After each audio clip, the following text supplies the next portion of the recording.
আছিস তুই? Chicken burger. কি বার্গার? Chicken burger. ওলা বাবা, চিকেন বার্গার বানাচ্ছে দেখো। ওই যে গোল গোল রুটি হয় না, হ্যাঁ। ওগুলো দিয়ে ভালো হয়। ভালো হয়? হ্যাঁ, কিন্তু এই যে স্লাইস রুটিটা হয় না। স্লাইস রুটি তো ভালো হয় না। তো খেয়ে দেখা একটু তোর ওই এদিক ফিরে তাকা।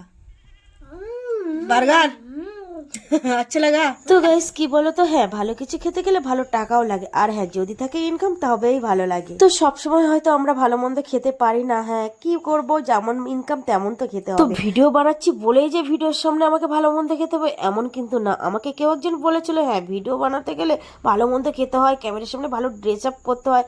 তো যাই বলো না কেন, আমার যেমন আমি তাতেই খুশি। তো আমরা কিছু সংখ্যক মানুষ আছি, হ্যাঁ আমাদের নুন আনতে পান্তা ফোড়ায়, তো তাই বলে ক্যামেরার সামনে আসতে গেলে যে ভালো মন্দ জোগাড় জন্য করে খেতে হবে এমন কোনো ব্যাপার না। তো আমি যেমন আমি তেমনই ভালোবাসি। তো যাই হোক, ফ্রিজে ছিল বাসি পিঠা, সেটাই কিন্তু খাচ্ছিলাম, হ্যাঁ তেলের পিঠা। আর হ্যাঁ আমি কিন্তু অঙ্কনের উপর রেগেছিলাম, ওই জন্য মুডটাও অফ ছিল। তো যাই হোক, তোমরা ভালো থেকো।